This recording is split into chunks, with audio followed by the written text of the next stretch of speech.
Elle compta 10 lames pénétrer son corps, une par une. Et pourtant, elle ne lâcha pas la main de l'enfant.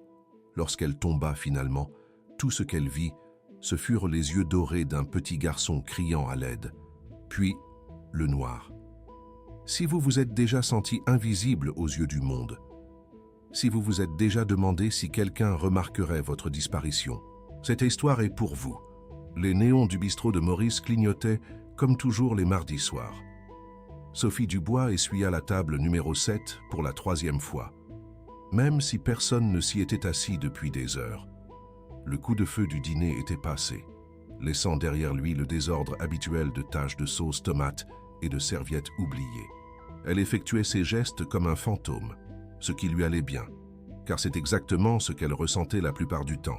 28 ans, célibataire, pas de famille à proprement parler.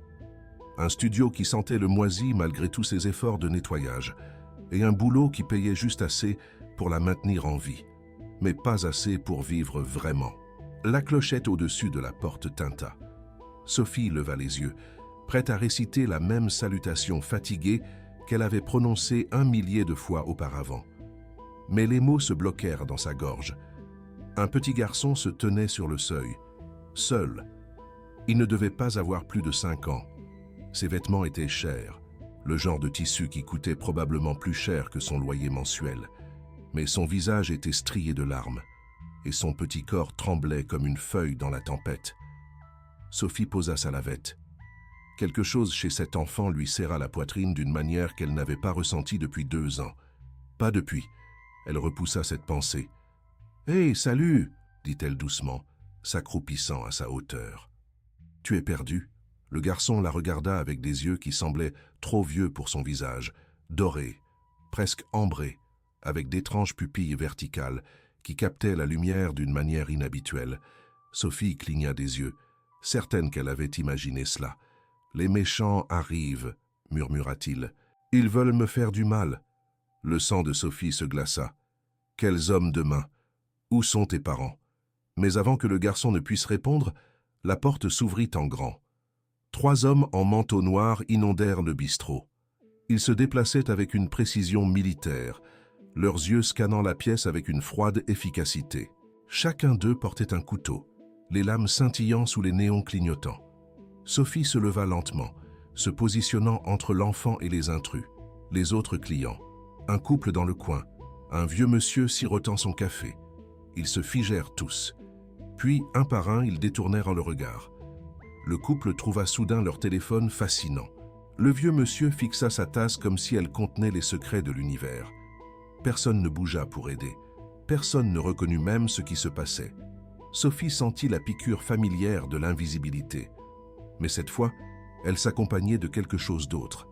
La rage. « Écartez-vous du garçon », dit l'un des hommes. Sa voix était plate, sans émotion. « Cela ne vous concerne pas. » Sophie baissa les yeux sur l'enfant.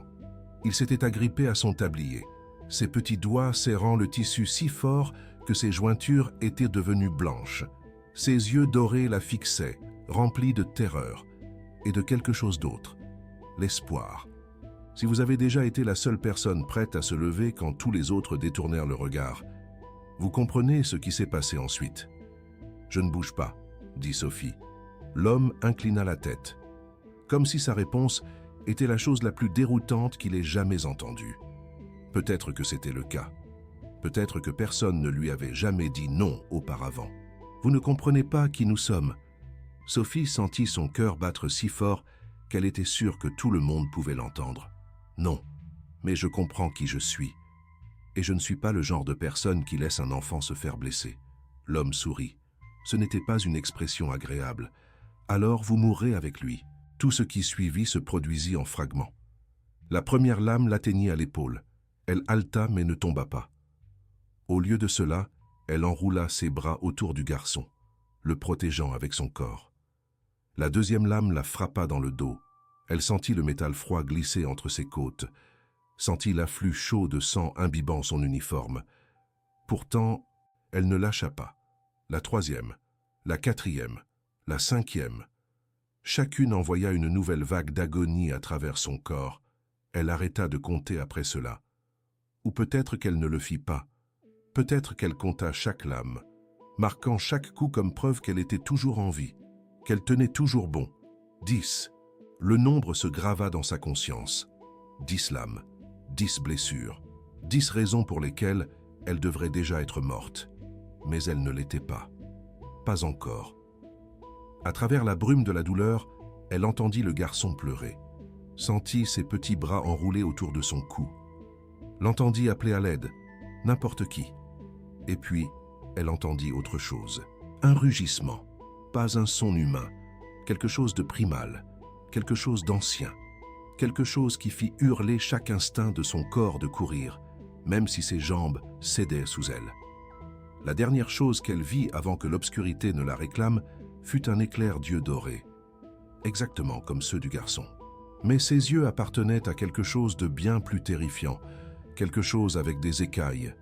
Sophie se réveilla avec la douleur. Elle était partout, dans son épaule, son dos, ses côtés. Chaque respiration donnait l'impression d'avaler du verre brisé. Pendant un long moment, elle resta simplement là, essayant de se souvenir comment exister. Puis elle se souvint, le garçon, les couteaux, le sang. Ses yeux s'ouvrirent en grand. Le plafond au-dessus d'elle était en pierre, de la pierre ancienne. Le genre que l'on trouve dans les châteaux et les musées, pas dans les bistrots ou les hôpitaux. Des torches bordèrent les murs, leurs flammes projetant des ombres dansantes sur des sculptures complexes qu'elle ne reconnaissait pas. Ce n'était pas le bistrot de Maurice. Ce n'était nulle part où elle avait jamais été. Sophie essaya de s'asseoir, mais son corps hurla sa protestation. Elle retomba contre des oreillers qui semblaient plus doux que tout ce qu'elle avait jamais touché. Haletant à la recherche d'air, « Je ne vous recommanderais pas de bouger. » La voix venait de sa gauche, froide, profonde, impérieuse. Sophie tourna lentement la tête, chaque mouvement envoyant de nouvelles vagues de douleur à travers ses blessures. 8 hommes se tenaient autour de son lit. Tous portaient des manteaux noirs qui semblaient absorber la lumière. Tous avaient les mêmes visages froids et inexpressifs. Et tous la regardaient comme si elle était soit une menace, soit une énigme qu'ils ne parvenaient pas à résoudre. Mais c'était le 9e homme qui captait son attention. Il se tenait légèrement à l'écart des autres, sa posture rayonnant une autorité d'une manière dont elle n'avait jamais été témoin auparavant. Sa peau était pâle, presque luminescente à la lumière des torches. Ses cheveux étaient sombres, rejetés en arrière d'un visage à la fois beau et terrifiant, et ses yeux, dorés, avec des pupilles verticales qui captaient la lumière du feu et semblaient rayonner de l'intérieur, comme ceux du garçon. Sophie essaya de parler, mais sa gorge était trop sèche. Elle parvint seulement à un raclement qui se qualifiait à peine comme un mot. Un peu haut. Enfant. L'homme inclina la tête, l'étudiant avec une intensité qui lui donnait envie de se recroqueviller dans les oreillers et de disparaître. « Mon fils est en sécurité, Née, dit-il, grâce à vous. » Le soulagement la submergea, si puissant qu'il lui fit monter les larmes aux yeux. Elle n'avait pas échoué. Elle ne l'avait pas laissé se faire blesser. Quoi qu'il arrive, c'était la vérité. Mais le soulagement fut rapidement remplacé par la confusion. Et ensuite, par la peur. Où suis-je? L'homme ne sourit pas. Mon château. Vous avez été amené ici après l'attaque. Mes guérisseurs se sont efforcés de vous maintenir en vie ces 3 derniers jours. 3 jours? Sophie essaya de traiter cette information, mais c'était comme essayer de retenir de l'eau dans ses mains. Tout s'échappait. Qui êtes-vous? Elle connaissait déjà la réponse. Une partie d'elle le savait depuis le moment où elle avait vu ses yeux dorés. Mais elle avait besoin de l'entendre. L'homme resta silencieux pendant un long moment. Puis il se rapprocha. Et Sophie remarqua quelque chose qui glaça son sang. Sa main gauche n'était pas une main. Elle était recouverte d'écailles, vert foncé comme des émeraudes dans l'ombre. Ses doigts se terminaient en griffes, chacune capable de déchirer l'acier. « Je suis Kael Draven, » dit-il, « seigneur du royaume de l'Est, gardien du feu ancien. Les humains m'appellent de bien des noms, mais la plupart me connaissent simplement comme le roi dragon. Le roi dragon. » Sophie avait entendu les histoires, bien sûr. Tout le monde en avait entendu. Des contes d'êtres puissants qui régnaient depuis des royaumes cachés. qui pouvait se transformer en humain ou en dragon, qui possédait des richesses et une puissance au-delà de l'imagination. Elle avait toujours supposé que ce n'étaient que des histoires, des contes de fées racontés aux enfants pour leur faire croire à la magie. Mais il n'y avait rien de fictif dans l'homme qui se tenait devant elle. Rien d'imaginaire dans les écailles sur sa main ou la puissance ancestrale qui rayonnait de sa présence. Le roi dragon était réel. Et elle venait de prendre 10 lames pour son fils. Sophie sentit l'hystérie monter dans sa poitrine. Elle avait envie de rire, ou de pleurer, ou peut-être de crier. Peut-être les trois à la fois. « Je ne comprends pas », parvint-elle à dire. « Pourquoi quelqu'un voudrait-il blesser un enfant ?» L'expression du roi dragon vacilla. Juste un instant. Quelque chose de sombre traversa ses yeux dorés. Quelque chose qui ressemblait presque à du chagrin. « Le pouvoir », dit-il simplement. « Mon fils est le seul héritier de mon royaume. Il y en a qui voudraient voir ma lignée éteinte. » Sophie pensa aux hommes en manteau noir, leurs yeux froids, leurs mouvements efficaces.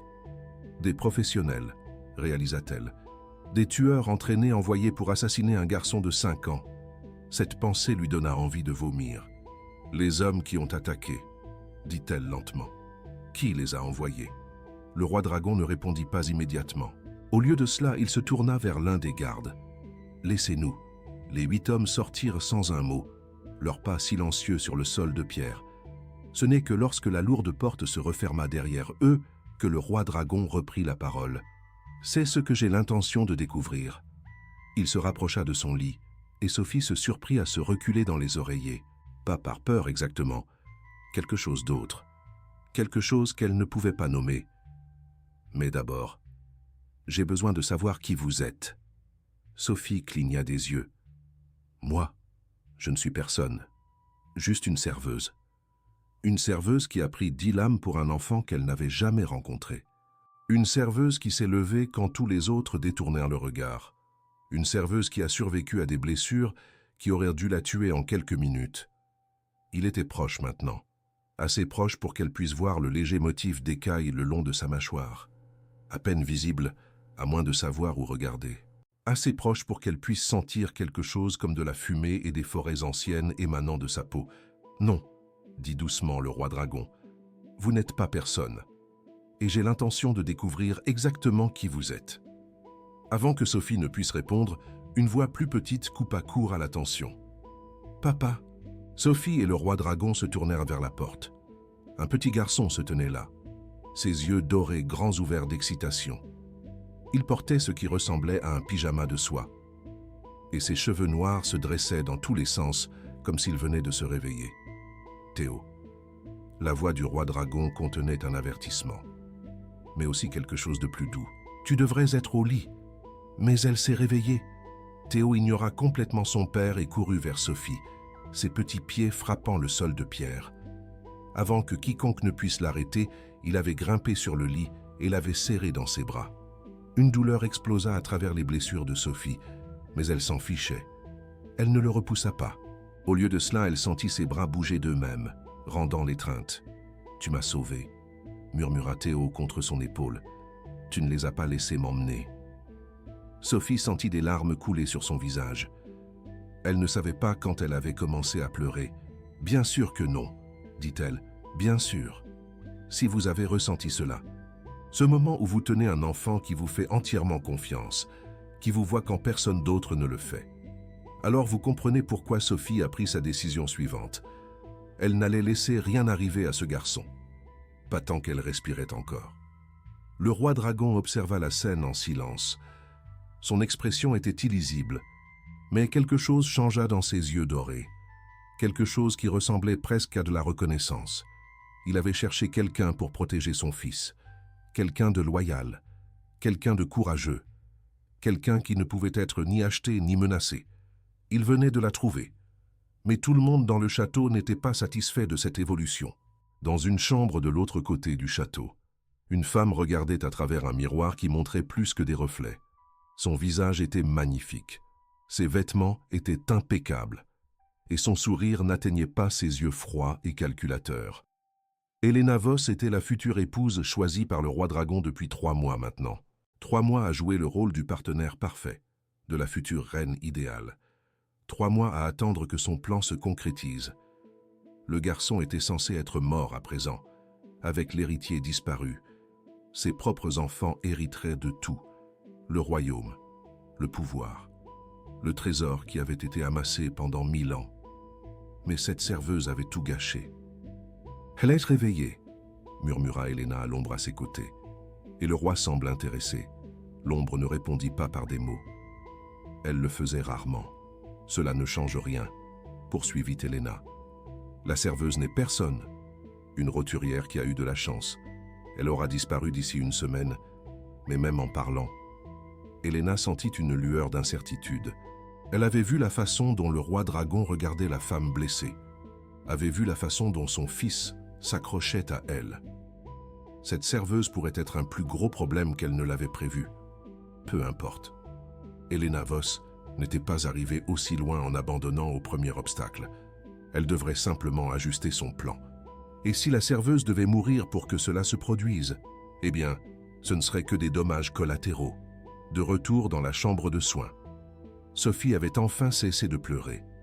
Théo s'était endormi contre elle, sa petite main serrant la sienne même dans son sommeil. Le roi dragon n'avait pas bougé. Il se tenait au pied de son lit, les observant avec une expression qu'elle ne parvenait pas à déchiffrer. « Il vous aime bien », dit-il finalement. Sophie baissa les yeux sur le garçon endormi. « Je viens de le rencontrer. Les enfants savent. Ils sentent des choses que les adultes ont oublié de ressentir. » Il fit une pause. « Depuis la mort de sa mère, mon fils ne s'est laissé approcher par personne. Pas ni les nounous, ni les précepteurs, pas même moi. Et pourtant, le voilà, endormi dans vos bras, comme s'il vous connaissait depuis toujours. » Sophie ne savait que répondre. Le poids de la confiance de cet enfant était énorme, précieux et terrifiant à la fois. Quel était le prénom de sa mère? La question lui échappa, avant qu'elle ne puisse l'en empêcher. Le roi dragon se raidit, et pendant un instant, Sophie craignit d'être allée trop loin. Mais ensuite, il répondit « Lyra. Elle s'appelait Lyra. Elle est décédée il y a 2 ans. 2 ans. » La même durée, depuis que Sophie avait perdu son propre enfant, depuis que son monde entier s'était réduit en cendres, et qu'elle s'était reconstruite, à partir de rien d'autre que du chagrin et de la détermination. « Je suis désolée », murmura-t-elle. Le roi dragon la regarda étrangement. Moi aussi. Ils restèrent ainsi, pendant un long moment, 2 êtres brisés, trouvant un terrain d'entente inattendu dans leur perte. Puis, la porte s'ouvrit, et un garde entra, avec des nouvelles qui allaient tout changer. « Monseigneur, » dit-il en s'inclinant profondément, « nous avons trouvé quelque chose sur les lieux de l'attaque, quelque chose qui pourrait identifier qui l'a ordonné. » Les yeux du roi dragon se plissèrent. « Montrez-moi. » Il se tourna pour partir, puis s'arrêta à la porte. « Vous resterez ici, » dit-il à Sophie. « Mes gardes vous protégeront. Personne n'entre dans cette pièce sans ma permission. » Sophie acquiesça, bien qu'elle ne soit pas sûre de ce à quoi elle consentait. « Et quand je reviendrai, » continua le roi dragon, « nous reprendrons notre conversation. J'ai encore beaucoup de questions à vous poser. » Sophie Dubois. C'était la première fois qu'il utilisait son nom, la première reconnaissance qu'elle était plus qu'une simple serveuse qui s'était trouvée au mauvais endroit, au bon moment. Alors que la porte se refermait derrière lui, Sophie baissa les yeux sur l'enfant endormi dans ses bras. « Dans quoi me suis-je encore embarquée ?» murmura-t-elle. Mais au fond d'elle, elle connaissait la réponse. Quelque chose qui allait soit la sauver, soit la détruire. Et elle n'avait aucune idée de laquelle des deux il s'agirait. La porte s'ouvrit à nouveau, avant que Sophie ne puisse assimiler tout ce qui s'était passé. Mais cette fois, la personne qui entra n'était pas un garde. Elle était magnifique, le genre de beauté qui rend les autres femmes invisibles, des cheveux noirs tombant en cascade sur des épaules drapées de soie, une peau pâle qui semblait luire à la lumière des torches, une robe qui coûtait probablement plus cher que ce que Sophie gagnerait en 10 ans de travail au bistrot et un sourire qui n'atteignait pas ses yeux qu'à elle, mon chéri. La femme glissa à travers la pièce, comme si elle lui appartenait. Peut-être était-ce le cas. Je suis venu dès que j'ai entendu. Est-ce qu'il va bien? Est-ce que notre garçon va bien? Notre garçon. Sophie sentit quelque chose de froid se loger dans son estomac. Elle ne savait pas pourquoi. Théo remua contre elle, ses yeux s'ouvrant en papillonnant. Quand il vit la femme, il ne sourit pas. Il ne tendit pas les bras vers elle. Au lieu de cela, il se serra contre Sophie, ses petits doigts se resserrant autour de sa main. Le roi dragon observa cette interaction avec une expression que Sophie ne pouvait pas lire. Elena. Sa voix était neutre. Théo va bien, grâce à cette femme. Elena reporta son attention sur Sophie, pour la première fois.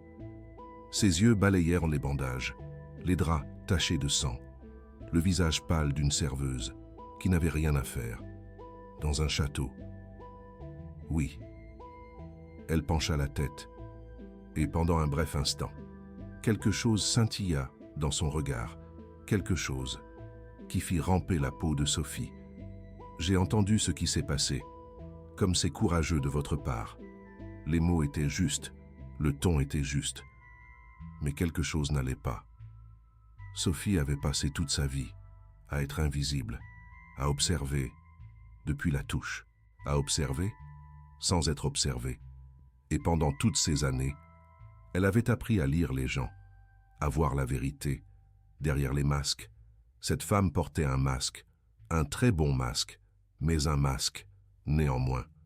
Je n'ai fait que ce que n'importe qui aurait fait, dit Sophie, avec prudence. Elena rit. C'était un son agréable, comme des carillons éoliens, dans une douce brise.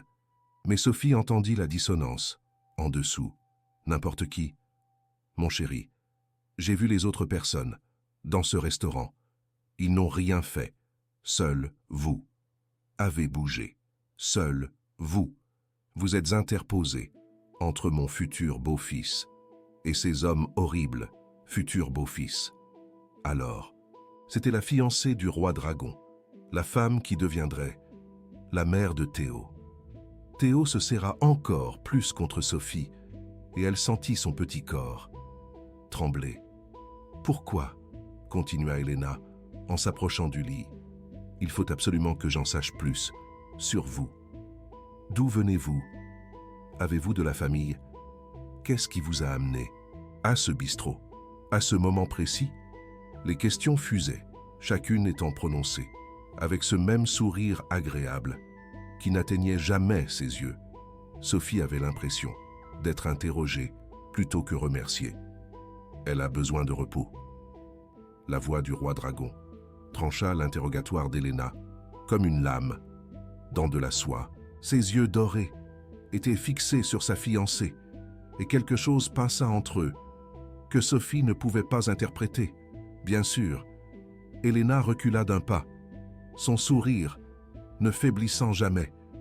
Quelle étourderie de ma part! La pauvre a tellement vécu. Elle se tourna vers Sophie. Nous reparlerons. Quand vous vous sentirez mieux, je veux tout savoir sur la femme. Qui a sauvé la vie de mon futur fils? La façon dont elle le dit donna à Sophie l'impression d'être un spécimen, étudié, plutôt qu'une personne appréciée. Elena quitta la pièce, dans un bruissement de soie et de parfums coûteux. Au moment où la porte se referma derrière elle, Théo laissa échapper un souffle qu'il retenait. « Je ne l'aime pas », murmura-t-il, si doucement que Sophie faillit ne pas l'entendre. Elle baissa les yeux sur le garçon.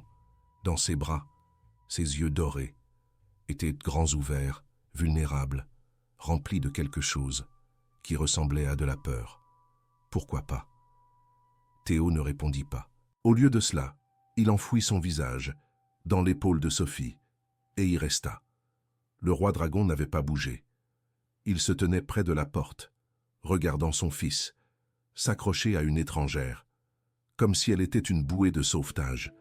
Son expression était illisible, mais sa main griffue tressaillait à ses côtés. « Il n'est pas du genre à apprécier les gens », dit-il enfin. Helena essaie de créer des liens avec lui depuis 3 mois. Il la regarde à peine. Sophie ne savait que répondre à cela. Elle savait seulement que le petit garçon, dans ses bras, se sentait en sécurité avec elle, et elle ferait n'importe quoi pour qu'il continue à se sentir ainsi. Au cours des jours suivants, Sophie commença à guérir. Les guérisseurs du roi dragon ne ressemblaient en rien aux médecins humains. Ils utilisaient des herbes et des incantations, des potions qui sentaient les forêts anciennes et avaient le goût du feu liquide. Chaque traitement laissait Sophie plus forte, bien que la douleur ne disparaisse jamais complètement. Et chaque jour, Théo venait lui rendre visite. Il apparaissait à sa porte. Tous les matins, ses yeux dorés, brillants d'excitation. Il grimpait sur son lit et lui racontait ses leçons, ses jouets, ses rêves. Il lui montrait des dessins qu'il avait faits, la plupart représentant des dragons, de différentes couleurs, planant dans des cieux nuageux. Il ne dessinait jamais de personne. Quand Sophie lui demandait pourquoi, il haussait simplement les épaules et disait que les gens partent. Et si vous leur demandiez ce qu'ils auraient fait dans cette situation? Et si vous leur demandiez s'ils se seraient interposés entre un enfant et d'islam, sachant qu'il pourrait mourir? Pensez-y. Et si vous avez une réponse, commentez ci-dessous. Je veux savoir. Je veux vraiment savoir. Le roi dragon venait aussi, moins souvent que Théo, mais suffisamment pour que Sophie commence à apprendre le rythme de ses journées. Il arrivait le soir, après que ses conseils et ses cours étaient terminés. Il se tenait près de la fenêtre, regardant un monde que Sophie ne pouvait pas voir, et lui posait des questions. Où avez-vous grandi? Une petite ville. Vous n'en auriez jamais entendu parler. Avez-vous de la famille? Plus maintenant. Que s'est-il passé? Un long silence. Puis Sophie lui dit quelque chose qu'elle n'avait dit à personne depuis 2 ans. J'avais un fils. Il s'appelait Daniel. Il est mort quand il avait 4 ans. Les mots sortirent plats, sans émotion. C'était la seule façon pour elle de les dire sans se briser. Le roi dragon se détourna de la fenêtre. Ses yeux dorés étudièrent son visage, cherchant quelque chose. Comment? Un cancer. Au moment où ils l'ont trouvé. Il était trop tard. Il s'est battu pendant 8 mois. Et puis, il a arrêté de se battre. Sophie sentit des larmes couler sur ses joues. Elle ne les essuya pas. Après la mort de Daniel, j'ai cessé de me soucier de quoi que ce soit. J'ai déménagé en ville parce que je ne supportais plus d'être dans la ville où je l'avais élevé. J'ai pris le travail au bistrot de Maurice, parce que peu importait le travail que je prenais, plus rien n'avait d'importance. Elle regarda Théo, qui s'était endormi contre elle, sa respiration douce et régulière, jusqu'à cette nuit, jusqu'à ce que je voie un petit garçon qui avait besoin d'aide. Et soudain, pour la première fois en 2 ans, quelque chose a de nouveau compté. Le roi dragon resta silencieux pendant un long moment. Quand il parla enfin, sa voix était différente, plus douce, presque humaine. Ma femme est morte en protégeant Théo. Il y a eu une tentative d'assassinat il y a 2 ans. Elle s'est jetée devant la lame. Elle l'a sauvée, mais elle n'a pas survécu. Sophie comprit alors. La distance dans ses yeux, la froideur dans sa voix, la façon dont il se tenait à l'écart de tout le monde, même de son propre fils. Il était en deuil, tout comme elle. « Vous vous blâmez, dit-elle. Ce n'était pas une question. Le roi dragon ne le nia pas. J'aurais dû être là. J'aurais dû les protéger tous les deux. Au lieu de cela, je gérais un différend frontalier trivial pendant que ma femme se vidait de son sang dans la chambre de nos fils. Sa main griffue se serra en un point. Sophie pouvait voir les écailles ondulées sur son bras. Le dragon à l'intérieur de lui luttant pour émerger. Elle tendit la main sans réfléchir. Sa main, petite et bandée, recouvrit sa main griffue. Le roi dragon se figea. Elle ne pensait pas que quiconque l'avait touché volontairement depuis très longtemps. Ce n'était pas de votre faute, dit Sophie. Tout comme ce qui est arrivé à Daniel n'était pas de la mienne. Nous nous disons que nous aurions pu faire quelque chose de différent. Nous nous torturons avec des si, mais la vérité est que nous avons fait de notre mieux avec ce que nous savions à l'époque. Il fixa sa main sur la sienne. Les écailles se retirèrent lentement, révélant une peau humaine en dessous. Comment vivez-vous avec ça? Sophie réfléchit à la question. Qui réfléchit vraiment? Je ne vivais pas pendant longtemps. J'existais juste. Je suivais les mouvements. J'attendais que la douleur me tue ou que la vie me donne une raison de continuer. Elle baissa les yeux sur Théo. Et puis, ça l'a fait. Le roi dragon suivit son regard vers son fils endormi. Quelque chose changea dans son expression. Quelque chose qui ressemblait presque à de l'espoir. Mais leur moment de connexion fut interrompu par un coup à la porte. Un garde entra, se prosternant bas. « Monseigneur, nous avons trouvé quelque chose. » Le roi dragon se redressa immédiatement. Toute douceur disparut. « Quoi ?» Le garde hésita, ses yeux se posant sur Sophie. « Vous pouvez parler librement. » La voix du roi dragon était tranchante. Elle a mérité cela. Le garde acquiesça. Les couteaux utilisés lors de l'attaque, nous les avons retracés jusqu'à un fournisseur ici, dans le château. La commande a été passée 3 jours avant l'attaque. Et la signature sur la commande correspond à quelqu'un de votre cercle restreint. Sophie sentit de la glace se former dans ses veines. Qui? Le garde sortit un morceau de parchemin de son manteau. Un reçu. Il le tendit au roi dragon. Le roi dragon regarda la signature. Son visage devint complètement immobile. Puis ses yeux se levèrent vers Sophie. Cette signature. Il tourna le papier pour qu'elle puisse voir. Reconnaissez-vous cette écriture? Sophie regarda l'écriture élégante. Elle l'avait déjà vue, sur les cartes d'invitation éparpillées dans le château, sur les notes qu'Helena lui avait envoyées pour lui souhaiter un prompt rétablissement. Sa main trembla. « Oui, » murmura-t-elle, « je la reconnais. » Mais avant qu'elle puisse en dire plus, un autre garde fit irruption dans la pièce. « Monseigneur, » il était essoufflé. « Nous avons trouvé autre chose. Des enregistrements de sécurité du bistrot de Maurice. Vous devez voir ça. » Le roi dragon regarda Sophie, puis son fils endormi, puis de nouveau Sophie. « Restez avec lui, » dit-il. Et puis, il était parti. La salle de sécurité était enfouie profondément dans le château. Une chambre remplie de cristaux qui brillaient de moments capturés. Le roi dragon n'avait jamais aimé cet endroit. On avait l'impression d'espionner les morts. Mais maintenant, il se tenait devant le plus grand cristal, regardant les événements de cette nuit se dérouler. L'enregistrement commença normalement. Un bistrot tranquille, une serveuse fatiguée essuyant les tables, rien de remarquable. Rien qui suggère que dans quelques instants, tout allait changer. Puis le garçon entra. Le roi dragon sentit son souffle se couper. Théo, son fils, seul et terrifié. Il savait que l'enfant avait été enlevé du château, savait qu'Helena avait signalé sa disparition de ses leçons. Mais le voir comme ça, à voir son fils trébucher dans un restaurant humain à la recherche d'aide, brisa quelque chose à l'intérieur de lui. Il regarda Sophie remarquer le garçon. Regarda comment elle arrêta immédiatement ce qu'elle faisait et s'approcha de lui. Regarda comment elle s'agenouilla à son niveau, son visage doux d'inquiétude. Les autres clients levèrent à peine les yeux de leur repas. Et puis, la porte s'ouvrit brusquement. 3 hommes en noir. Des tueurs professionnels envoyés par quelqu'un qui voulait que sa lignée s'éteigne. Le roi dragon avait interrogé le seul survivant. Il connaissait les détails. Mais connaître et voir étaient 2 choses très différentes. Il regarda la serveuse. Cet inconnu venu de nulle part s'interposait entre les assassins et son fils. Regarda comment elle enlaça l'enfant, le protégeant avec son corps. Il regarda la première lame frapper. Elle ne tomba pas. La deuxième lame. Elle ne lâcha pas prise. 3e, 4e, 5e. Les griffes du roi dragon s'enfonçaient dans la table, laissant de profondes entailles dans le bois ancien. Il ne pouvait pas détourner le regard, ne pouvait pas cesser de regarder cette femme, cette étrangère, encaisser blessure après blessure pour un enfant qu'elle n'avait jamais rencontré. 6, 7, 8. Son uniforme était trempé de sang.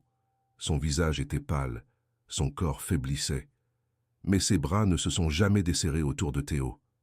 9. Elle tomba à genoux. Mais elle tenait toujours bon. 10. Le roi dragon arrêta l'enregistrement. Ses poings étaient blancs. Ses griffes avaient déchiré la table. Les écailles s'étaient répandues sur tout son corps. Sa forme de dragon luttait pour émerger en réponse à la rage qui le submergeait. Il avait vu des batailles. Il avait été témoin d'atrocités. Il avait vécu pendant des siècles et pensait que plus rien ne pouvait le choquer. Il avait tort. Cette femme avait tout donné pour son fils. Un enfant qu'elle ne connaissait pas. Un enfant qu'elle n'avait aucune raison de protéger. Elle s'était levée quand tous les autres avaient détourné le regard. Elle s'était battue alors qu'elle n'avait pas d'armes. Elle était morte, ou presque, pour protéger un petit garçon. Et maintenant, il savait qui avait donné l'ordre. La signature sur le reçu, l'écriture d'Elena. Mais il lui fallait plus. Il lui fallait une preuve irréfutable. Parce qu'Elena était intelligente. Elle se serait préparée à cette éventualité. Elle aurait des explications, des excuses, des alibis. Il avait besoin d'un témoin oculaire. Il avait besoin de Sophie. Quand le roi dragon retourna dans la chambre de Sophie, il la trouva exactement là où il l'avait laissée. Théo dormait toujours, blotti contre elle comme un chaton en quête de chaleur. Et Sophie observait la porte avec des yeux beaucoup trop conscients pour quelqu'un qui avait failli mourir. « Vous avez regardé l'enregistrement, dit-elle. Ce n'était pas une question. Oui. » Le roi dragon traversa la pièce en 3 enjambées. Il se tint au pied de son lit, ses yeux dorés brûlant d'une intensité qui aurait dû l'effrayer. Mais Sophie ne broncha pas. « Si vous aimez cette vidéo et que vous ressentez quelque chose, s'il vous plaît, pensez à faire un super thanks. Le cœur doré juste en bas. Ça aide cette chaîne à continuer à raconter ses histoires. Et ça me dit que ce que je fais a de l'importance. Vous avez reçu 10 coups de couteau pour mon fils. » La voix du roi dragon était rauque, comme s'il luttait pour garder le contrôle. 10. N'importe lequel d'entre eux aurait dû vous tuer. Les guérisseurs ne comprennent pas comment vous avez survécu. Moi non plus. Sophie baissa les yeux sur Théo. Son petit visage était paisible dans son sommeil, ses doigts toujours enroulés autour des siens. « Je n'ai pas pensé à survivre, » dit-elle doucement. « Je savais juste que je ne pouvais pas le laisser être blessé. Pourquoi ?» Elle croisa alors son regard, ses yeux dorés qui ressemblaient tant à ceux de son fils, et elle lui dit la vérité. « Parce qu'il y a 2 ans, j'ai tenu mon propre fils dans mes bras alors qu'il mourait, et je n'ai rien pu faire pour le sauver. » Elle sentit la douleur familière dans sa poitrine, la blessure qui ne guérissait jamais complètement. Quand j'ai vu Théo, quand j'ai vu ces hommes venir le chercher, tout ce à quoi je pouvais penser, c'était que cette fois, je pouvais faire quelque chose. Cette fois, je pouvais le sauver, même si ça me coûtait tout. Le roi dragon resta silencieux pendant un long moment. Puis il fit quelque chose d'inattendu. Il s'assit sur le bord de son lit. L'ancien souverain des dragons, craint dans tous les royaumes, était assis à côté d'une serveuse humaine comme si elle était son égale. « La nuit où ma femme est morte, » dit-il lentement. « J'étais à une réunion du conseil, à discuter d'accords commerciaux, et pendant que je discutais du prix de la soie, des assassins s'introduisaient dans mon château. Il marqua une pause. Je n'ai pas entendu ses cris. J'étais trop loin. Quand je suis arrivé, elle était déjà partie, et Théo était couvert de son sang. » Sophie sentit des larmes couler sur ses joues. Pas pour elle-même, pour lui. Le roi dragon la regarda, et pour la première fois, elle vit l'homme sous le monstre. « J'ai passé 2 ans à chercher qui avait commandité cet attentat, 2 ans à interroger, à enquêter, et à n'aboutir à rien. Et maintenant, je découvre que ma propre fiancée. » Il ne put terminer la phrase. « Comment savez-vous que c'était elle ?»« Les couteaux. Ils venaient de notre propre fournisseur. La commande était signée de sa main. » Le roi dragon sortit le reçu. « Et le timing. Elle est arrivée au château 3 mois après la mort de Lyra. Pratique, n'est-ce pas ?» Sophie réfléchit. Réfléchit à Elena et à ses questions, à son intérêt pour les origines de Sophie, à son désir de tout savoir sur la femme qui avait sauvé la vie de son futur fils. « Elle a peur de moi, » réalisa Sophie à voix haute. Elle a peur que je sache quelque chose. Le savez-vous? La question flottait dans l'air entre eux. Sophie ferma les yeux. Elle essaya de se souvenir de cette nuit, du chaos, de la douleur, de la peur. C'était tout un flou de sang, de l'âme et de la sensation de la main d'un enfant dans la sienne. Mais il y avait autre chose, quelque chose au bord de sa mémoire. Avant de perdre connaissance, dit-elle lentement, j'ai vu quelqu'un, à la fenêtre du bâtiment d'en face, quelqu'un qui regardait. Elle ouvrit les yeux. Une femme, cheveux foncés, vêtements coûteux, elle souriait. Le corps entier du roi dragon se figea. La reconnaîtriez-vous si vous la revoyiez? Sophie pensa à Helena, à son sourire agréable qui n'atteignait jamais ses yeux, à ses questions inquisitrices déguisées en inquiétude. Oui, dit-elle, je la reconnaîtrai. Alors demain, dit le roi dragon, nous mettrons fin à tout ça. Je convoque une assemblée de la cour. Pas. Tous les nobles du royaume seront présents, et vous leur direz exactement ce que vous avez vu. Le cœur de Sophie se serra. Vous voulez que j'accuse votre fiancé de tentative de meurtre, devant tout le monde. Je veux que vous disiez la vérité. Ses yeux dorés fixèrent les siens. C'est tout ce que j'ai jamais voulu. Il se leva pour partir. Mais Sophie attrapa sa main, la main humaine. Il se figea à son contact. Elle veut ma mort, dit Sophie doucement. Si je l'accuse publiquement, elle essaiera de me tuer à nouveau. Le roi dragon baissa les yeux sur sa petite main sur la sienne, puis il fit un vœu qui allait tout changer. Elle ne vous touchera pas, je le jure sur mon sang, sur mon feu, sur tout ce que je suis et tout ce que j'ai jamais été. Il se pencha plus près, et Sophie pouvait sentir la chaleur rayonner de sa peau. Quiconque essaiera de vous faire du mal devra répondre de ses actes devant moi. Et mes réponses ont tendance à être définitives. Ce n'était pas une menace, c'était une promesse. Et Sophie le crut. La nuit précédant l'assemblée fut longue. Sophie ne pouvait pas dormir. Chaque fois qu'elle fermait les yeux, elle voyait des lames, sentait du sang, entendait un petit garçon pleurer à l'aide. Elle resta allongée dans l'obscurité, fixant le plafond de pierre, essayant de se préparer à ce qui allait arriver. Un doux coup à sa porte la fit s'asseoir. « Entrez, dit-elle, s'attendant à un garde ou peut-être à l'un des guérisseurs, c'était Théo.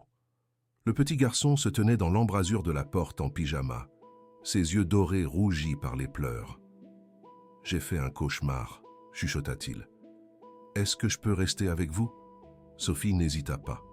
Elle souleva les couvertures et Théo se glissa à l'intérieur, se blottissant contre elle comme il l'avait fait chaque jour depuis son réveil. Son petit corps tremblait. « De quoi as-tu rêvé ?» demanda Sophie doucement. « Les hommes en manteau noir, dit Théo. Ils te faisaient encore du mal, et je ne pouvais pas les arrêter. » Sophie sentit son cœur se briser. Cet enfant l'avait vue mourir, avait regardé comme elle recevait lame après lame pour lui. Et maintenant, il faisait des cauchemars à ce sujet. « Ce n'était qu'un rêve, dit-elle en caressant ses cheveux. Je suis juste ici. Je ne vais nulle part. Tu promets ?» Le mot était si petit, si fragile, si plein d'espoir.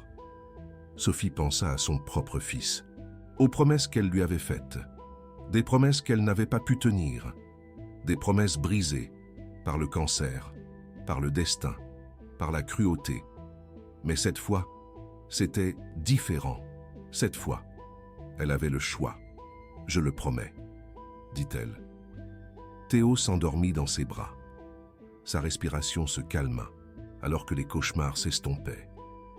Et Sophie le serra contre elle toute la nuit, observant les ombres se déplacer sur les murs, attendant le matin. Elle ne savait pas ce que le lendemain lui réservait. Elle ne savait pas si elle survivrait à l'assemblée, ne savait pas si Helena avait déjà planifié sa mort. Mais elle savait une chose, elle allait protéger ce garçon, quoi qu'il lui en coûte, quoi qu'elle ait à sacrifier. Elle avait perdu un fils, elle n'allait pas en perdre un autre. Lorsque les portes de la grande salle s'ouvrirent, Sophie sentit ses genoux flancher. La salle était immense. Des plafonds dignes d'une cathédrale s'élevaient vers le ciel, soutenus par des piliers sculptés de dragons en plein vol. Des torches bordèrent les murs, projetant une lumière vacillante sur des centaines de visages. Des nobles venus des 4 coins du royaume étaient assis sur des gradins, leurs vêtements coûteux et leurs accessoires ornés de bijoux scintillant dans la lumière du feu, et au centre de tout, sur un trône fait d'obsidienne et d'or, était assis le roi dragon. Il avait l'air différent ici, plus terrifiant. Ses écailles étaient visibles le long de son cou et de ses mains.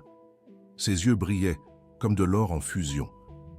Les petites cornes sur sa tête captaient la lumière, rappelant à tous exactement ce qu'il était. Pas seulement un roi, un dragon. Sophie descendit l'allée centrale en tremblant.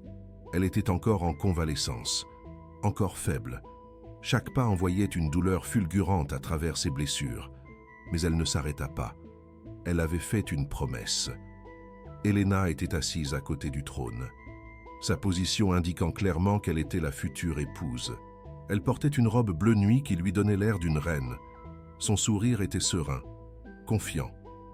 Mais Sophie vit ses mains, vit la façon dont ses doigts serraient les bras de sa chaise, vit la tension dans ses épaules. Elle avait peur. Bien. Sophie s'arrêta au pied du trône et s'inclina. Le roi dragon la remercia d'un léger signe de tête. « Vous avez été convoqué pour témoigner », dit-il, sa voix résonnant dans l'immense salle. « Au sujet des événements qui se sont produits au bistrot de Maurice il y a 5 jours, vous direz la vérité, toute la vérité, et rien que la vérité. Est-ce compris ? Oui, Votre Majesté.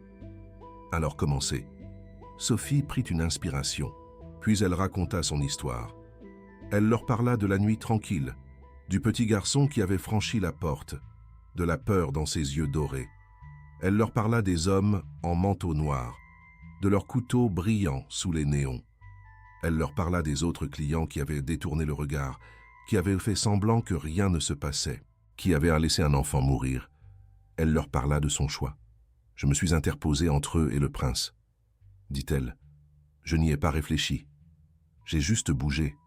Et puis la première lame a frappé. » La salle était plongée dans un silence absolu. Même les nobles qui chuchotaient entre eux s'étaient tus. Je les ai sentis, chacune d'elles. La voix de Sophie était stable, même si ses mains tremblaient. 10 lames, 10 blessures, je les ai comptées. Non pas que je le voulais, mais parce que compter était la seule façon pour moi de prouver que j'étais encore en vie.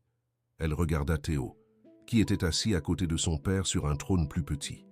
Ses yeux dorés étaient fixés sur elle, remplis d'un mélange de respect et de chagrin. « Je n'ai pas lâché, » continua Sophie, « pas une seule fois, ni quand il me poignardait, ni quand je suis tombée, ni quand j'ai pensé que j'allais mourir, parce que la seule chose qui comptait était de le garder en sécurité. » Un murmure parcourut la foule. Même les nobles les plus endurcis semblaient émus par ces paroles. Mais Sophie n'avait pas terminé. « Quand je suis tombée, » dit-elle, « j'ai vu quelque chose, à travers la fenêtre de l'immeuble d'en face. Quelqu'un regardait. Une femme aux cheveux sombres et aux vêtements chers. Le murmure devint plus fort. Elle souriait, dit Sophie, comme si elle appréciait le spectacle. Helena se leva, son visage affichant une indignation élégante. « C'est ridicule. » Elle fit un geste de la main dédaigneux vers Sophie. « Vous n'attendez pas de nous que nous croyions les divagations d'une simple serveuse. Elle délirait, elle était mourante. Elle n'a rien pu voir clairement. » Le roi dragon leva la main. Le silence retomba. « Laissez-la terminer. » Helena se rassit, mais ses yeux brûlèrent de fureur. Sophie se tourna pour la regarder directement. Et pour la première fois, elle ne ressentit aucune peur, seulement une certitude. « J'ai vu votre visage, » dit-elle à Helena. « Dans cette fenêtre, en train de regarder vos tueurs à gages essayer d'assassiner un enfant. » La salle explosa. Les nobles criaient les uns par-dessus les autres. Les gardes se sont penchés vers leurs armes.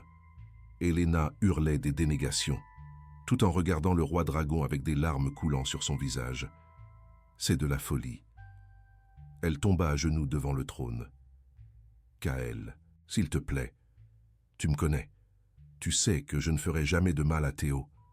Je l'aime. Je t'aime. » Le roi dragon ne bougea pas, ne parla pas. Il se contenta de plonger la main dans son manteau et d'en sortir le reçu. « Votre écriture, dit-il froidement. Votre signature. Commandant les couteaux utilisés lors de l'attaque. » Helena pâlit.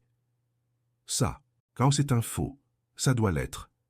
Quelqu'un me tend un piège. » « Peut-être. » Le roi dragon se leva. « Testons cette théorie. » Il fit un geste vers l'un de ses gardes. « Apportez-le. » Le garde s'inclina et partit. Quand il revint, il portait quelque chose de petit et brillant. Une bague. « Ceci a été trouvé sur les lieux de l'attaque, » dit le roi dragon. « Laissée tomber près de l'entrée du bistrot. Elle a été piétinée pendant le chaos, tordue et rayée. » Il leva la bague, et tout le monde dans la salle put voir les armoiries gravées sur sa surface. Les armoiries de la famille d'Helena. Son visage devint blanc. « Ça, je... » Elle regarda autour d'elle sauvagement, cherchant une issue. « Ça ne prouve rien. N'importe qui aurait pu voler ma bague. N'importe qui. » Le roi dragon descendit de son trône, chaque pas étant délibéré. Prédateur. Ou peut-être que la femme qui a ordonné l'attaque était négligente. Peut-être qu'elle voulait voir son plan réussir. Peut-être qu'elle s'est tenue trop près de l'action et ne s'est pas rendu compte qu'elle avait perdu sa bague avant qu'il ne soit trop tard. Helena recula, mais il n'y avait nulle part où aller. Les gardes l'avaient encerclée. « S'il te plaît. » Elle pleurait maintenant, de vraies larmes de terreur. « Kael, s'il te plaît. Je peux expliquer. » Expliquer. Le roi dragon s'arrêta devant elle, et pendant un instant, Sophie vit le dragon derrière l'homme, des écailles ondulants sur sa peau, des yeux brûlants d'un feu ancestral. « Explique-moi pourquoi tu as essayé d'assassiner mon fils. »« Parce qu'il se dresse sur mon chemin. » Les mots jaillirent d'Helena avant qu'elle ne puisse les retenir. Le désespoir avait percé son masque soigneusement élaboré, parce que tant qu'il vivra, mes enfants n'hériteront jamais. Parce que j'ai passé 3 mois à jouer la parfaite future épouse. Et j'en ai assez d'attendre. La salle se tut. Helena sembla réaliser ce qu'elle avait dit. Son visage se crispa. Non. Ce n'est pas ce que je... Mais il était trop tard. Le roi dragon leva sa main griffue. Les gardes empoignèrent Helena par les bras. « Helena Voss !» Sa voix résonna dans la salle comme le tonnerre. « Vous êtes accusée de tentative d'assassinat sur le prince Théo Draven, héritier du royaume de l'Est. Vous êtes accusée de tentative d'assassinat sur Sophie Dubois, témoin innocente de vos crimes. Vous êtes accusée de trahison envers la couronne. » Helena hurla tandis que les gardes commençaient à l'entraîner. « Vous ne pouvez pas me faire ça. Je suis censée être reine. Je mérite d'être reine. Moi !» Sa voix s'estompa alors que les portes se refermaient derrière elle. Le roi dragon se tourna pour faire face aux nobles assemblés. « Que cela serve de leçon, » dit-il. « À quiconque pense pouvoir nuire à ma famille sans conséquence. Je ne pardonne pas, je n'oublie pas, et je ne montre aucune pitié à ceux qui menacent ce qui est à moi. » Ses yeux croisèrent Sophie dans la foule. « Et qu'il soit connu que cette femme, Sophie Dubois, a sauvé la vie de mon fils. Elle est restée debout quand tout le monde fuyait. Elle s'est battue alors qu'elle n'avait aucune arme. Elle a encaissé 10 lames pour un enfant qu'elle n'avait jamais rencontré. » Il descendit les marches et s'arrêta devant elle. « À partir d'aujourd'hui, elle est sous ma protection. Quiconque lui fait du mal devra répondre de ses actes devant moi. Quiconque la menace affrontera le feu. Est-ce bien compris ?» Le hall éclata en murmures approbateurs. Mais le roi dragon n'avait pas terminé. « Sophie Dubois, » il tendit la main. « Accepterez-vous un poste dans ma maison? Pas comme servante, pas comme invitée, mais comme protectrice du prince Théo, sa tutrice officielle, sa mère à tous les égards. » Sophie fixa sa main.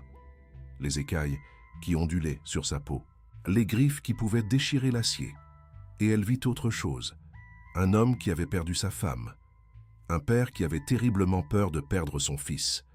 Un roi qui avait besoin de quelqu'un en qui il pouvait avoir confiance. Elle prit sa main. « Oui, » dit-elle. « J'accepte. » Le hall éclata en acclamations. Mais Sophie les entendait à peine. Parce que Théo s'était élancé de son trône et courait vers elle, ses yeux dorés brillants de larmes. « Maman !» cria-t-il. en l'enlaçant. « Tu restes vraiment. » Sophie sentit des larmes couler sur son propre visage. Elle n'avait pas entendu ce mot depuis 2 ans, n'avait pas pensé qu'elle l'entendrait un jour à nouveau. « Je reste, » murmura-t-elle, en le serrant contre elle. « Je ne te lâche plus, jamais. » Et elle le pensait. Chaque mot. 1 mois plus tard, le château avait changé. C'était plus chaleureux, d'une certaine manière, plus vivant. Les serviteurs l'avaient remarqué, les gardes l'avaient remarqué. Même les vieilles pierres semblaient sentir que quelque chose était différent. Sophie avait reçu des appartements près des chambres de Théo. Elle se réveillait chaque matin au son de ses pas dévalant le couloir, impatient de commencer une nouvelle journée d'aventure. Elle passait ses après-midi à lui apprendre à lire, à dessiner, à voir le monde au-delà des murs du château. Elle passait ses soirées à son chevet, lui racontant des histoires jusqu'à ce qu'il s'endorme. Elle avait retrouvé un but, retrouvé un sens, retrouvé l'amour. Mais il y avait autre chose qui grandissait, quelque chose qu'elle n'avait pas prévu. Le roi dragon visitait ses appartements tous les soirs, après que Théo se soit endormi. Au début, il venait discuter des progrès de son fils, puis il venait partager des repas, puis il venait simplement parler. Il parlait de Lyra, de Daniel, du chagrin qui les avait tous deux vidés. Il parlait de politique et de poésie, de dragons et de rêves. Il parlait de tout et de rien. Et quelque part en cours de route, Sophie cessa de le voir comme un roi. Elle commença à le voir comme Kaël. Ce soir, il était assis près de sa fenêtre, regardant les lunes se lever au-dessus des montagnes. Ses écailles étaient cachées, ses cornes à peine visibles dans la douce lumière. Il avait l'air presque humain. « Je me suis trompé à ton sujet », dit-il doucement. Sophie leva les yeux de son livre. « Trompé comment ?»« Quand ils t'ont amené au château. » Il se tourna pour la regarder. « Je pensais que tu étais une menace, une taupe envoyée par mes ennemis pour s'approcher de mon fils. J'ai ordonné à mes gardes de surveiller chacun de tes mouvements, de signaler tout comportement suspect. » Sophie sentit un frisson. « Je ne savais pas ça. Tu n'étais pas censé le savoir. » Les yeux dorés de Kaël croisèrent les siens. « Mais ensuite, je t'ai regardé avec Théo. J'ai regardé la façon dont il te faisait confiance, la façon dont il riait avec toi, la façon dont il t'appelait maman. » Il fit une pause. « Mon fils n'a plus ri depuis la mort de sa mère. Il n'a fait confiance à personne. Et pourtant, avec toi, il est heureux. Pour la première fois depuis 2 ans, il est heureux. » Sophie posa son livre. « Kaël, j'ai regardé l'enregistrement de cette nuit-là. » Il se leva et s'approcha de sa chaise, chaque soir pendant 1 semaine. « Je t'ai regardé encaisser ses lames pour lui. Je t'ai regardé refuser de lâcher prise. Et j'ai essayé de comprendre comment une étrangère pouvait aimer un enfant qu'elle n'avait jamais rencontré au point de mourir pour lui. » Il s'agenouilla devant elle, le roi dragon, l'être le plus puissant du royaume, agenouillé à ses pieds comme un suppliant. « Et puis j'ai réalisé, dit-il. Tu n'as pas vu un étranger cette nuit-là. Tu as vu Daniel. Tu as vu chaque enfant qui avait besoin d'être protégé. Tu as vu une seconde chance. » Sophie sentit des larmes couler sur ses joues. « Je priais pour la mort, » murmura-t-elle, après Daniel, chaque nuit. Je m'allongeais dans ce studio moisi et je suppliais tous les dieux qui existaient de me laisser mourir dans mon sommeil, de laisser la douleur cesser. Et maintenant ? Maintenant. Sophie toucha son visage, son beau visage terrifiant, avec ses soupçons d'écailles et de puissance ancienne. Maintenant, je veux vivre. Pour Théo. Pour tout avenir qui pourrait exister. Pour toi. La respiration de Kaël se coupa. Sophie, je sais que c'est inapproprié. Elle essaya de se retirer. Je sais que je ne suis qu'une serveuse et que tu es un roi. Je sais qu'il y a des milliers de femmes nobles qui seraient plus appropriées. Non. Le mot était calme, mais absolu. Il n'y a personne de plus approprié, dit Kaël. Il n'y a personne de plus courageux, personne de plus vrai, personne de plus digne de se tenir à mes côtés. Il prit ses mains. Sophie Dubois, Tu es entré dans un bistrot et tu as tout changé. Tu as sauvé mon fils. Tu as guéri mon cœur. Tu m'as fait me souvenir de ce que ça fait d'espérer. Qu'est-ce que tu dis? Je dis. Il se leva et l'attira sur ses pieds. Que j'en ai fini d'être seul. Fini de repousser tout le monde. Fini de faire semblant de ne pas ressentir ce que je ressens. Il prit son visage entre ses mains. Une humaine, un être à écailles. Tous deux infiniment doux. Je dis que je t'aime. Sophie Dubois. Et si tu veux de moi? Je veux passer le reste de ma vie considérablement longue à le prouver. Sophie regarda dans ses yeux dorés, ses yeux anciens, puissants, vulnérables, et elle répondit « Oui », dit-elle, « oui », quand il l'embrassa. Elle sentit le feu. Pas le genre destructeur, le genre qui réchauffe, le genre qui protège, le genre qui transforme. Et quelque part, dans une chambre, au bout du couloir, un petit garçon aux yeux dorés sourit dans son sommeil. Sa famille était enfin complète. 6 mois plus tard, le royaume s'est réuni pour un mariage royal. Mais ce n'était pas seulement un mariage, c'était une célébration de quelque chose de bien plus puissant que la politique ou les alliances. C'était une célébration de l'amour, du véritable amour, celui qui survit à la tragédie, celui qui s'épanouit dans les endroits les plus sombres, celui qui transforme des étrangers en famille. Sophie se tenait devant le miroir dans ses appartements, se reconnaissant à peine. La robe qu'elle portait était faite de soie de dragon, le tissu le plus rare du royaume. Elle scintillait de couleurs qui semblaient changer à la lumière, or, vert et bleu profond. Sur sa tête reposait une couronne, non pas parce qu'elle était née dans la royauté, mais parce qu'elle l'avait méritée. « Maman ?» Elle se retourna. Théo se tenait dans l'embrasure de la porte, vêtu de ses plus beaux habits. Ses yeux dorés brillaient d'excitation. « Tu es magnifique, » dit-il. Sophie sentit les larmes la menacer. « Merci, mon trésor. » Théo traversa la pièce et prit sa main. La même main qu'elle avait tenue cette nuit-là au bistrot de Maurice. La même main qu'elle avait refusé de lâcher. « Je suis content que tu sois ma maman maintenant, » dit-il. « Vraiment et officiellement. » Sophie s'agenouilla à sa hauteur. « Moi aussi, je suis contente. Plus que tu ne le sauras jamais. » Elle sortit une petite photographie de sa poche, usée et fanée, mais toujours reconnaissable. Un petit garçon aux cheveux noirs et au sourire éclatant. « Daniel, voici ton frère, » dit-elle doucement. « Il veille sur nous deux, et je pense qu'il t'aurait beaucoup aimé. » Théo regarda la photographie avec des yeux solennels, puis il hocha la tête.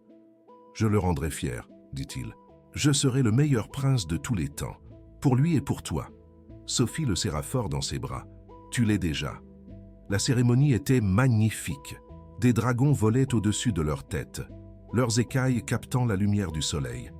Des nobles de tous les royaumes étaient au présent, leurs cadeaux empilés en montagne. Le peuple bordait les rues, acclamant leur nouvelle reine. Mais Sophie ne voyait rien de tout ça. Elle ne voyait que Kaël.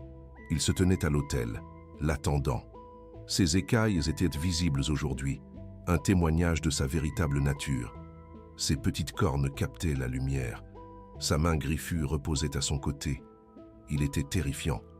Il était beau. Il était à elle. Sophie descendit l'allée sur des jambes qui ne tremblèrent pas.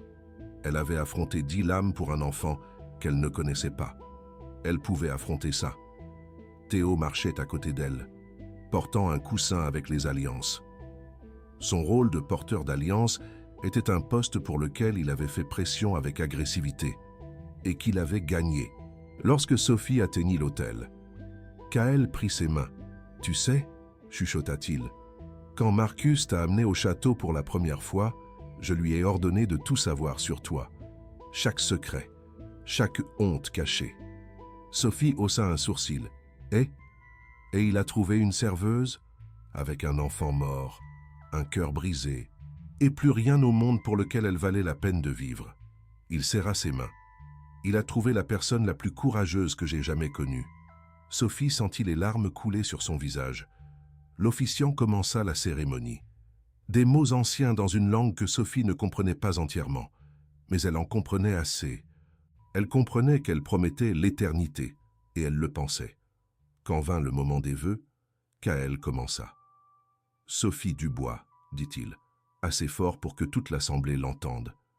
Il y a 6 mois, tu es entrée dans un bistrot de Maurice, et ma vie a changé à jamais. Tu es restée quand tous les autres ont fui. Tu t'es battue alors que tu n'avais pas d'armes. Tu es morte, ou presque, pour un enfant que tu n'avais jamais rencontré. » Ses yeux dorés croisèrent les siens. « J'ai vécu pendant des siècles. J'ai vu des empires naître et s'effondrer. J'ai été témoin de merveilles et d'horreurs inimaginables. Mais je n'ai jamais rien vu d'aussi beau que de te voir, couverte de sang, refusant de lâcher mon fils. » Sophie sentit les larmes couler sur son visage. « Je jure de te protéger, comme tu as protégé Théo. Je jure de t'aimer, comme tu mérites d'être aimé. Je jure de passer chaque jour de ma vie éternelle à m'assurer que tu sais à quel point tu es précieuse. Et quand mes jours finiront enfin, je jure de te retrouver dans tout ce qui viendra ensuite, parce qu'une vie avec toi ne suffit pas. 1000 vies ne suffiraient pas. » C'était au tour de Sophie. Elle prit une inspiration, puis elle parla avec le cœur. « Kaël Draven, il y a 6 mois, j'étais déjà morte. Pas physiquement, mais dans tous les sens du terme. J'avais tout perdu. Mon fils, mon espoir, ma raison de continuer. J'attendais juste que mon corps rattrape mon âme. » Elle jeta un coup d'œil à Théo, qui regardait avec de grands yeux heureux. Et puis un petit garçon est entré dans un bistrot de Maurice. Un petit garçon aux yeux dorés qui avait besoin d'aide. Et quelque chose à l'intérieur de moi s'est réveillé. Quelque chose que je pensais mort avec Daniel. La partie de moi qui savait encore aimer. La partie de moi qui savait encore se battre. La partie de moi qui croyait encore que certaines choses valent la peine de mourir. Elle se tourna vers Kaël. « Tu m'as rendu mon fils, dit-elle. Pas Daniel. Daniel me manquera toujours. Mais Théo a comblé le vide dans mon cœur que je pensais ne jamais guérir. Et toi, elle toucha son visage. Tu m'as donné une raison d'espérer à nouveau, une raison de rêver, une raison de croire que même après la pire des tragédies, la joie est encore possible. Je jure de me tenir à tes côtés, dans la paix et dans la guerre, dans la joie et dans le chagrin. Je jure d'aimer ton fils comme le mien, parce qu'il l'est déjà. Et je jure de t'aimer, Kaël Draven, pas parce que tu es un roi, pas parce que tu es un dragon, mais parce que tu es l'homme qui m'a vu quand j'étais invisible, qui m'a valorisé quand je n'avais rien, qui m'a aimé quand je pensais être impossible à aimer. » L'officiant demanda les alliances. Théo s'avança fièrement, tenant le coussin. Les 2 alliances brillaient d'une lumière intérieure, de la magie de dragon, avait expliqué Kaël. Elle les lirait d'une manière qui dépassait la compréhension humaine. Sophie glissa l'alliance au doigt de Kaël. Il glissa l'alliance au sien, et elle le sentit. La connexion, le lien, la magie qui les lierait aussi longtemps qu'ils vivraient tous les deux. « Je vous déclare maintenant mari et femme », déclara l'officiant, « roi et reine, liés par le sang, le feu et l'amour. Vous pouvez embrasser la mariée. » Kaël n'hésita pas. Quand ses lèvres rencontrèrent les siennes, les dragons au-dessus de leur tête rugirent en signe de célébration. La foule éclata en applaudissements. Et quelque part, Sophie en était certaine. 2 petits garçons regardèrent de l'au-delà. Daniel et le fantôme de ce que Théo était avant la mort de sa mère, tous les 2 souriants, tous les 2 enfin en paix. La réception dura tard dans la nuit. Il y avait de la nourriture, de la danse, et plus de joie que Sophie ne l'aurait cru possible. Des nobles qui l'avaient autrefois regardé avec suspicion s'inclinaient maintenant avec respect. Des serviteurs qui avaient été méfiants souriaient maintenant avec une chaleur sincère. Elle était reine maintenant, non pas parce qu'elle était née pour ça, mais parce qu'elle l'avait mérité. Lorsque les festivités prirent fin, Sophie se retrouva sur un balcon donnant sur le royaume. Les lunes pendaient bas dans le ciel. Les montagnes au loin étaient argentées dans la lumière. Kaël la trouva là, un Théo endormi dans ses bras. « Il s'est épuisé », dit Kaël avec un sourire. Il a insisté pour danser avec toutes les nobles dames de la salle. Leur a tout raconté de sa brave maman qui a pris 10 lames pour le sauver. Sophie rit doucement. Il va être difficile à gérer quand il grandira. Il l'est déjà. Kaël se tint à côté d'elle, et ensemble, ils regardèrent leur royaume. « Tu penses parfois à cette nuit-là » demanda Sophie. Et qu'est-ce qui se serait passé si je n'avais pas été dans ce bistrot? Chaque jour, Kaël l'admettait. J'aurais tout perdu. Théo, le royaume, ma raison. Et je serais toujours morte à l'intérieur. Sophie se blottit contre lui, faisant attention à ne pas réveiller l'enfant endormi. C'est étrange. Cette nuit a été la pire de ma vie. Et aussi, la nuit où ma vie a vraiment commencé. Pas étrange. Kaël embrassa le sommet de sa tête. Le destin. La fatalité. Appelle ça comme tu veux. Tu étais destiné à être là. Destiné à le sauver. Destiné à nous trouver. Tu y crois vraiment? Je crois que certaines choses sont trop importantes pour être des accidents. Sophie y pensa. À Daniel, au cancer qui l'avait emporté, aux années de chagrin qui avaient suivi, au bistrot de Maurice, au garçon et aux 10 lames qui auraient dû la tuer. Peut-être, dit-elle lentement, tout est arrivé pour une raison. Peut-être que perdre Daniel n'était pas une punition, peut-être que c'était une préparation. Pour ça, pour Théo, pour toi. Kaël la serra plus fort. Je ne sais pas pourquoi l'univers fonctionne comme ça, dit-il. Mais je sais que je suis reconnaissant. Reconnaissant que tu étais dans ce bistrot. Reconnaissant que tu t'es levée quand tous les autres ont fui. Reconnaissant que tu sois vivante. Il la tourna pour la regarder en face. Et je jure de passer chaque jour de ma vie à faire en sorte que tu ne le regrettes jamais. Sophie le regarda. Cet homme qui était aussi un dragon.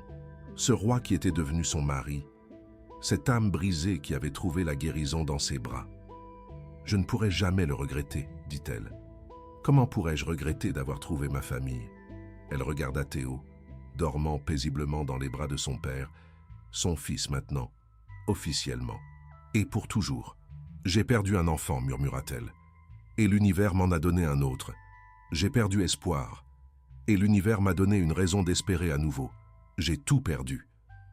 Et d'une manière ou d'une autre, je me suis retrouvé avec plus que je n'aurais jamais rêvé possible. C'est comme ça que ça marche parfois, dit Kaël. Les pires moments de nos vies nous mènent au meilleur. Sophie pensa aux 10 lames, au sang, à la douleur et à la terreur, au moment où elle a cru mourir. Et elle réalisa quelque chose. Elle était en train de mourir, pas à cause des blessures, à cause du chagrin, du vide, des 2 années passées à exister sans vraiment vivre. Les lames ne l'avaient pas tuée. Elles l'avaient réveillée, dans une pièce calme, ailleurs dans le château. Un portrait était accroché au mur. Il représentait une femme aux yeux doux et au sourire tendre. Lyra Draven, l'ancienne reine. La mère qui avait donné sa vie pour son fils. Personne n'était dans la pièce. Mais si quelqu'un avait observé, il aurait peut-être remarqué quelque chose d'étrange. La femme sur le portrait semblait sourire plus que d'habitude. Et s'ils regardaient de très près, ils auraient peut-être vu ses lèvres bouger, formant 2 simples mots. Merci. Lyra avait veillé sur son fils pendant 2 ans, avait vu sa solitude, avait ressenti son chagrin, avait désespérément souhaité que quelqu'un comble le vide qu'elle avait laissé derrière elle. Et maintenant, enfin, quelqu'un l'avait fait. Sophie Dubois. Une serveuse de nulle part, une femme sans rien, une mère qui avait perdu son propre enfant et avait trouvé la force d'aimer à nouveau. Lyra pouvait se reposer maintenant. Son fils était en sécurité. Son mari guérissait. Sa famille était de nouveau entière. Et quelque part au-delà du voile, un autre enfant attendait. « Daniel, dit-elle, en prenant la main d'un petit garçon aux cheveux noirs et aux yeux brillants. Ta maman est heureuse maintenant. Es-tu prêt à veiller sur elle d'ici ?» Le garçon acquiesça, son sourire radieux. Ensemble, ils se tournèrent pour regarder le balcon où Sophie se tenait avec sa nouvelle famille. 2 enfants qui avaient quitté ce monde trop tôt. 2 mères qui avaient tout donné par amour. 2 familles, séparées par la mort, unies par le sacrifice. Certaines histoires se terminent par « ils vécurent heureux pour toujours ». Mais les meilleures histoires savent que pour toujours n'est pas une fin. C'est juste le début. Et pour Sophie Dubois, la femme qui a encaissé 10 lames pour un enfant qu'elle n'avait jamais rencontré, la femme qui s'est levée quand tous les autres ont fui, la femme qui a trouvé l'amour dans l'endroit le plus inattendu, le meilleur était encore à venir. Si cette histoire a touché quelque chose dans votre âme, si vous vous êtes reconnu en Sophie, en Kaël ou en Théo, prenez un moment pour vous abonner. Cliquez sur cette cloche de notification.